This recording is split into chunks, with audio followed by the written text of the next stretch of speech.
வணக்கம். இந்த நாளை சின்ன சின்ன வெளிச்சங்களில் இன்னொரு புதிய சிந்தனையை தெரிந்து கொள்வோம். சமீபத்தில் தமிழக அரசு உபதேசியார்களுக்கான ஒரு நலவாரியம் அமைத்து அதற்கான பொறுப்பாளர்களை நியமித்து அறிவித்திருப்பதை நாம் எல்லோரும் அறிவோம். அதற்கான முயற்சி எடுத்தவர்களுக்கு நாம் நன்றி செலுத்த கடமைப்பட்டிருக்கிறோம். தமிழக அரசுக்கும் நாம் நன்றி செலுத்துகிறோம்.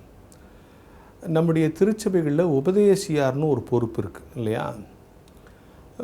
மெயின்லைன் சர்ச்சஸில் சென்னை மாநகரம் மாதிரி இருக்கிற இடங்களில் உபதேசியார் யாருன்னா பாட்டு அறிவிப்புகள்லாம் செய்கிறவர். அடுத்த பாட்டு இதை பாடுவோம், அடுத்த பாட்டு பாடுவோம், விசுவாச பிரமாணம் சொல்லுவோம். இந்த ஆராதனை நடத்துகிறத எம்சி பண்ணுறவர் மாதிரி உபதேசியார் இருப்பார். நான் சின்ன வயசுலேருந்து பார்த்துருக்கேன். எங்கள் ஆலயத்துலலாம் ஆயர் அதை சொல்ல மாட்டார். ஆனால் இப்போ அந்த உபதேசியாருங்கிற பதவி சில சபைகளில் இல்லை. ஐயரே அடுத்தது என்ன பாட்டு பாடுவோம்லாம் சொல்லிடுறாங்க, பாஸ்டரே சொல்லிடுறாரு. ஆனால் கிராம பகுதிகளில் உபதேசியாருங்கிற பொறுப்பு ஐயருக்கு நிகரானது, இன்னொன்று ஐயரை விட கொஞ்சம் மேலோங்கியது. ஏன்னு சொல்லணும்னா, ஒரு ஆயருக்கு பல்வேறு குருசேகரங்கள் இருக்கும். எல்லா குருசேகரத்துக்கும் வர முடியாது. மாதத்தில் ரொட்டேஷனில் எப்பாவது ஒரு தடவை வரும்போது மற்ற ஞாயிற்றுக்கிழமைகளில் அந்த ஆன்மாக்களினுடைய முழு ஆத்மீக உணவை தருகிறவர், அந்த ஆராதனை நடத்துகிறவர் உபதேசியாராக தான் இருக்கிறார். ஸோ உபதேசியார் அப்படிங்கிறவர் கிராம திருச்சபைகளில் ரொம்ப முதன்மைப்படுத்தப்படுகிறவர் அவர் தான். பெருங்காலத்தில் அந்த காலத்தில் வாத்தியாருங்க தான் உபதேசியாராகி உபதேசியாருங்க ஆயராவாங்க, இல்லை டீச்சருக்கு படித்தவங்க தான் ஆயராவாங்க அப்படின்லாம் அந்த காலத்தில் இருந்துச்சு. ஏன்னா டீச்சிங் ப்ரீச்சிங் ரெண்டும் ரொம்ப பெரிய வித்தியாசமானது இல்லை. இது உலக பிரகாரமான வாழ்க்கைக்கு தயார்படுத்துவது, அது பரலோக வாழ்க்கைக்கு தயார்படுத்துவது.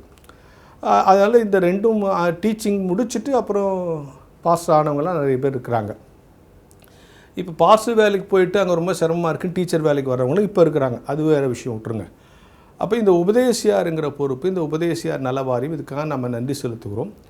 இந்த உபதேசம் அப்படின்னா என்ன? இப்போ பிரசங்கம், ஐயர் பிரசங்கம் பண்ணுறாரு, பிரசங்கியார், உபதேசியார் அப்படின்னு ரெண்டு பொறுப்பு நமக்கு தெரியுது. அப்படின்னா பிரசங்கம்னு ஒன்று இருக்குது, உபதேசம்னு ஒன்று இருக்குது.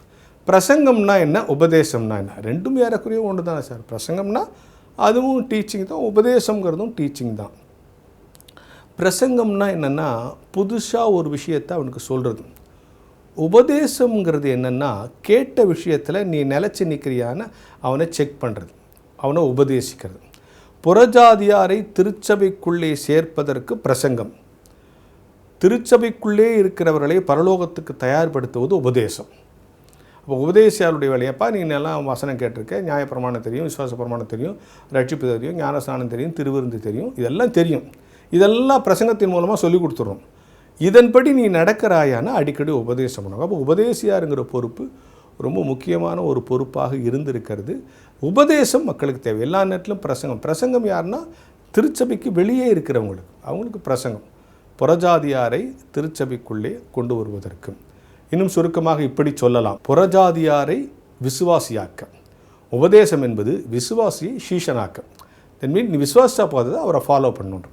இப்படி புரிஞ்சுங்க. எனவே பிரசங்கம் கேட்டுக்கொண்டிருப்பதோடு மட்டுமில்லாமல் உபதேசங்களை உள்வாங்கிக்கணும். நம்ம நிறைய பிரசங்கம் கேட்குறோம். பிரசங்கம்ங்கிறது என்ன தெரியுமா? உனக்கு பைபிள் ஃபேக்ட்ஸ் எல்லாம் சொல்லிக்கிட்டே இருக்கிறது. பைபிள் ஃபேக்ட்ஸை கேட்டுக்கிட்டே இருந்தால் போதுமா? என்றைக்கு அதுபடி நம்ம நடக்க போகிறோம், அதான் முக்கியம். அதுக்கு தான் உபதேசம். எனவே உபதேசியார் என்பது அந்த காலங்களில் ஒரு முக்கியமான பொறுப்பாக இருந்தது.